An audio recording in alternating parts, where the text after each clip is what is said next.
Joining me on Business Edge is Benjamin Ato Quansah. He is a financial analyst with several years of experience in the oil and gas industry. He joins us from Ghana. Benjamin, good morning to you. Good morning. Thank you so much for joining us. Thank you too for having me. All right, let's start with those who sort of control the output, or at least to a certain extent what makes it to the international market, and that's OPEC, or rather OPEC Plus when you add Russia to it. Now, they have agreed to increase oil output, and this seems poised to boost the economic prospects of many African nations who depend on oil for revenue. How long do you think this will last? Because typically there is some time frame to this, and we saw in the recent few years where they have actually been limiting certain countries' barrels per day output. So how long do you think this boost will be for? Thank you very much for having me once again. First of all, I think that the extent of control of the OPEC Plus is not as widespread as it used to be a couple of years ago. Many non-OPEC countries are discovering energy deposits, and US shale has also increased their production greatly. And some OPEC countries don't even stick with the regulations by the group itself. But apart from that, we even noticed in 2020, when the group tried to bump up the prices of oil by cutting down production due to the COVID-19 crisis. Markets had a very inelastic response to those announcements. However, I'm not saying that their effect is not very widespread. At this point, every additional dollar that African countries can make from their crude oil, considering the impact oil has on the economies of African countries, is very important. In Ghana, the petroleum industry forms about 8% of the whole economy. I wonder, though, if increasing oil supply at this point is the best strategy for African economies, because increasing supply will only drive the price of crude oil down, and African economies will end up being losers in this scenario. With the new COVID-19 strain showing up on our shores, we may end up going back into situations that are similar to when the first cases of coronavirus emerged in our continent. So I don't think that this strategy is going to be very sustainable. I think that it's going to be very short-lived, especially if the new coronavirus strain ends up being more severe than we have seen so far. Okay, we'll get into some strategies away from dependence on oil and gas towards the end of the conversation. So let's get into that PwC report. It points to the fact that the West is pushing for climate change solutions. And when I say the West, we know it's not everyone. And we also know many European countries are using alternative energy solutions already. We're seeing countries put deadlines in place for phasing out fossil fuels and getting more renewable energy into their systems. In the long term, what are we looking at in terms of how this will affect African economies who depend on revenue from their oil and gas sectors? Okay, so I'd like to take this from the short to medium term.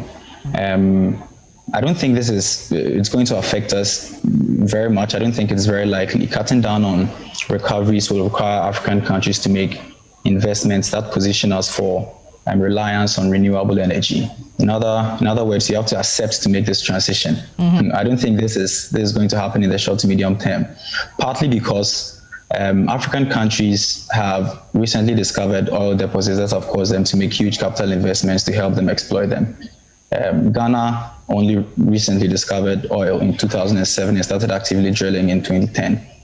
The transition of reliance to alternative energy solutions will take time and investment, and the effect on Africa in terms of recoveries is not going to affect us so much. I feel that it's only in terms of world market prices where demand is going to fall because the Western countries are transitioning very quickly. Market prices are going to fall, and that is where it might affect us a little bit. But even with that, if there's a counter fall in supply, that is, if those Western countries also do not drill as much oil as they do now, then the effect will probably be nil. So it's most likely going to be not very effective on our economies in Africa. Okay, makes sense. Now, some nations also have untapped resources other than the revenue sources that they are utilizing now. We also see, unfortunately, poorly utilized ones for some other countries. We have Nigeria, Ghana, Congo as an example of countries that have other resources than the ones they're focusing on. The focus on one resource has been, unfortunately, a detriment to the development of these economies. Do you think now now these countries and others on the continent are truly awake to the need to diversify their economies away from one source, from mono-dependency, from whether it be diamonds or land resources or oil or gas? Are they truly seeing what the future holds in front of them, and they're moving away from being dependent on what they don't control? Because that's also an important part of this conversation. African countries really have no input on some of the international factors that come into play when price is set, when barrels per day is set. We just end up taking and receiving that information. We don't have input into it. Yes, thank you very much for this question. In terms of energy for Africa, I think that a lot of countries have, just like you mentioned, have just recently discovered new oil and energy deposits in their economies, and sorry about that. And they have they have only recently discovered new energy deposits or oil deposits in their countries, and at this point they are only excited about exploiting them. For Africa, governments are very particular about making sure that they are re-elected and all of that. So what we deal with is the immediate problem. So sorry. Governments are more concerned about solving immediate problems that face their people, like food security, education, provision of potable drinking water, stable electricity supply, and all of that. So I believe that it's only after these immediate problems that face African countries are solved is when governments will be focused on exploring other renewable sources. I mean, after oil deposits are discovered, we are able to get a fair sense of how much oil is available to be exploited. We are able to get a fair sense of how long it's going to take us. So in the short to medium term, again, I think that governments will not really be focused on exploring other or alternative energy sources, but will be more focused on solving the immediate problems that their people face. But I have to follow up on that, because while we're talking about needing more revenue, needing more funds for infrastructure development, for solving the issues in our education systems and our health systems, addressing the maternal mortality rates on the continent, those revenues that are coming in from the traditional sources are dwindling. So is it not something that African countries can do side by side? Focus on what you have now that is working for you, even though you know that there is some sort of a deadline. The money is reducing from oil and gas. We can see that, while also on the other hand exploring those new areas, exploring what renewable energy can bring. Should it be an either or situation, or can they manage and exist side by side?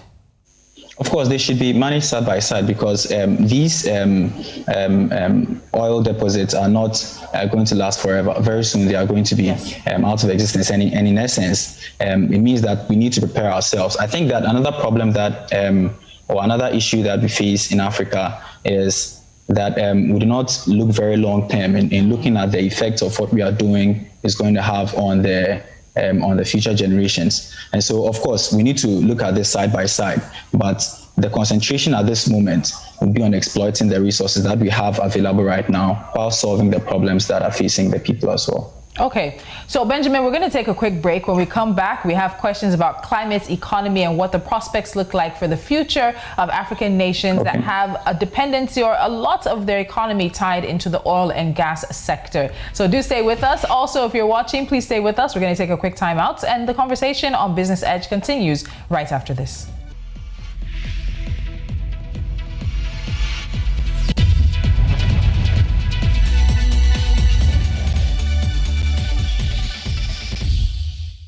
We are talking about Africa's oil and gas industry, reviewing 2020 and projecting ahead to what the future holds, particularly 2021. My guest is financial analyst Benjamin Ato Quansah, who's joining me from Ghana. Now, Benjamin, let's talk about climate economy, and that basically looks at how nations can achieve economic growth while dealing with the risks that are posed by climate change. There's even an international initiative that was launched. It's made up of former heads of government and finance ministers, as well as leaders in the fields of economics and business. It was launched in 2013 by 7 countries: Colombia, Ethiopia, Indonesia, Norway, South Korea, Sweden, and the United Kingdom. So aside from Ethiopia, that is the only representation Africa has on this commission, or rather in this commission. But we are major victims of climate change issues. Now, looking at this kind of commission and what they're aiming for in terms of the climate economy, where do you think Africa plays a role? Are we cognizant of what it could hold for us? Typhoons and landslides and hurricanes and tornadoes, whatever it may be, coming in and affecting certain areas of the continent and our ability to recover, and of course our ability to move forward economically.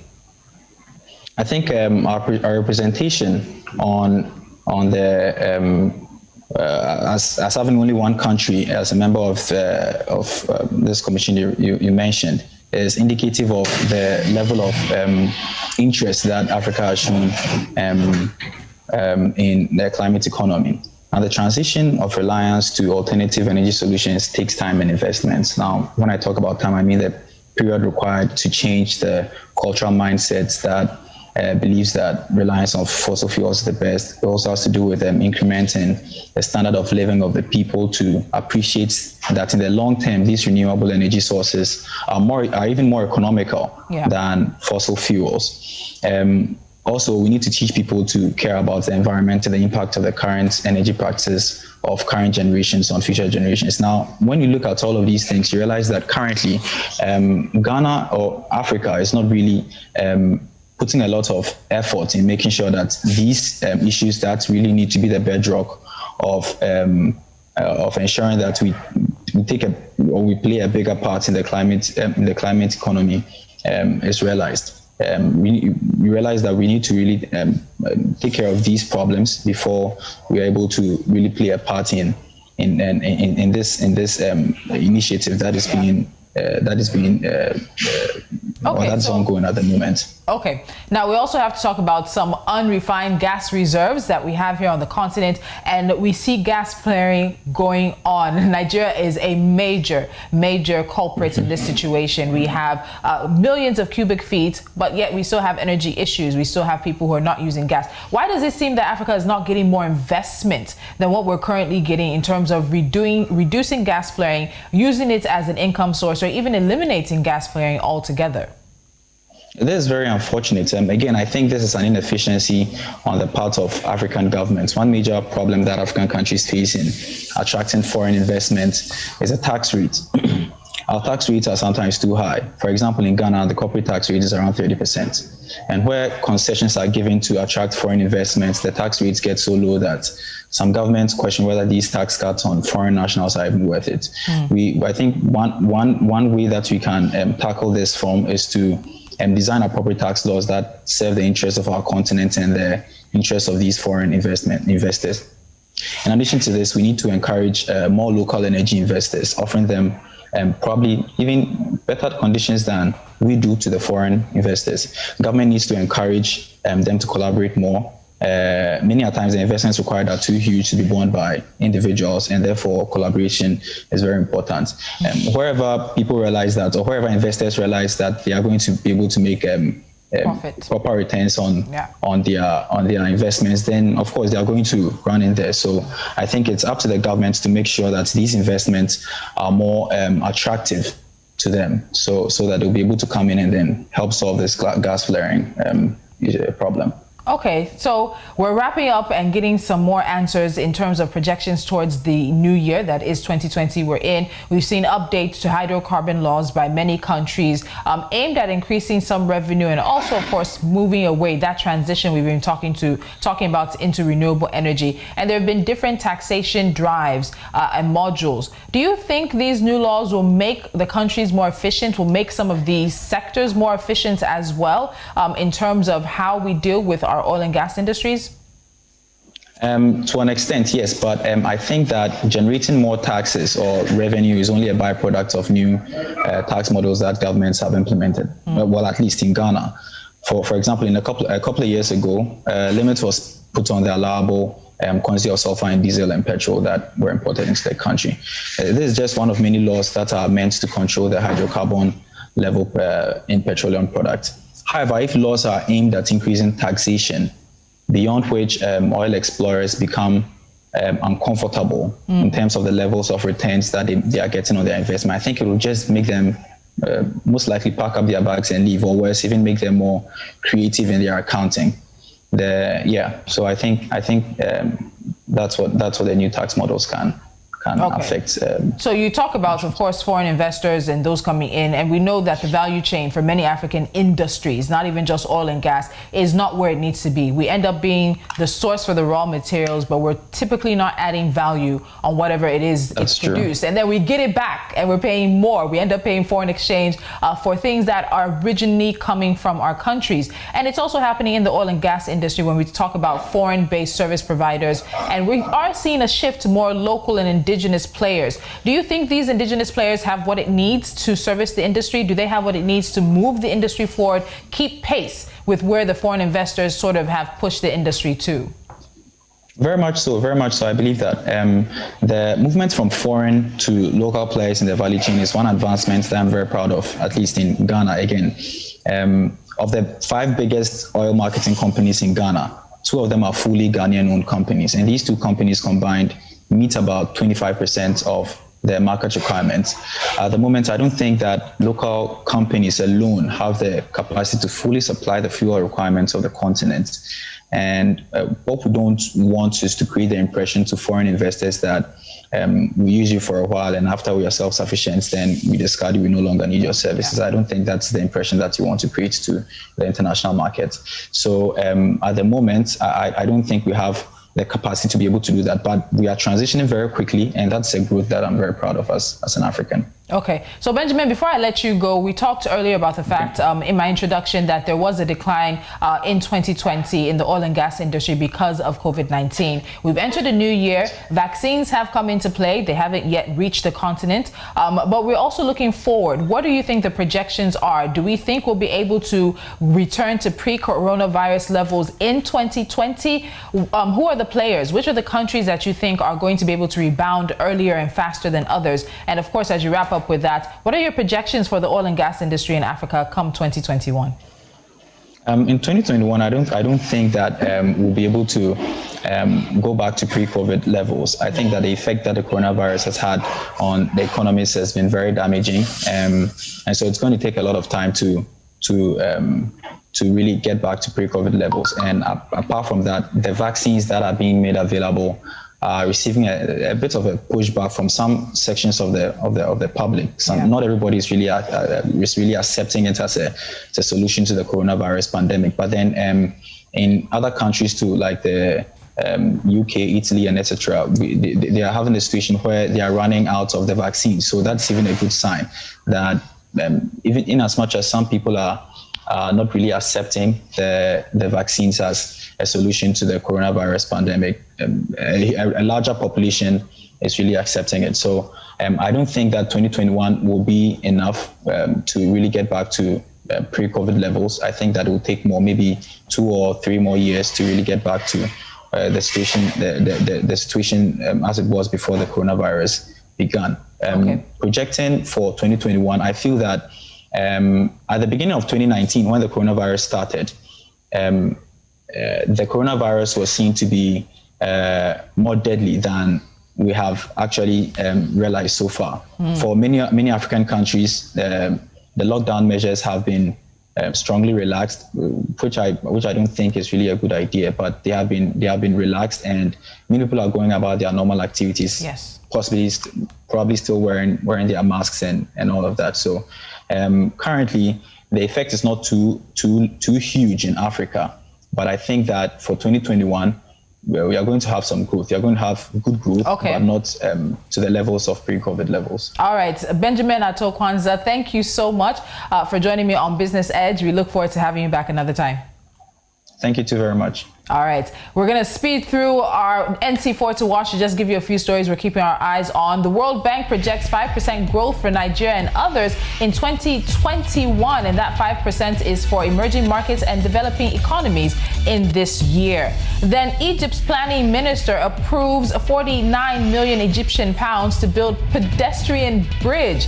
The Minister of Planning and Economic Development, Hala El Sayed, approved the funding for the construction of a pedestrian bridge and a Greenwich-side River marina opposite Cairo's Muhammad Ali Palace. Kenya's forex reserves down by $1 billion to $7.75 billion in 2020. And that's the level of exchange reserves held by the Central Bank of Kenya that fell. And finally, COVID-19 second wave worsens Egypt's business conditions in December. According to the PMI, the non-oil businesses saw a renewed decline in operating conditions during December 2020, reflecting solid falls in both outputs and new orders. And that's it on this episode of Business Edge. Thank you so much for staying with me. Don't forget you can head to our website, follow us on social media, and also download our mobile app on Play Store and iOS. Until next time, I'm Tolulope Adeleru-Balogun.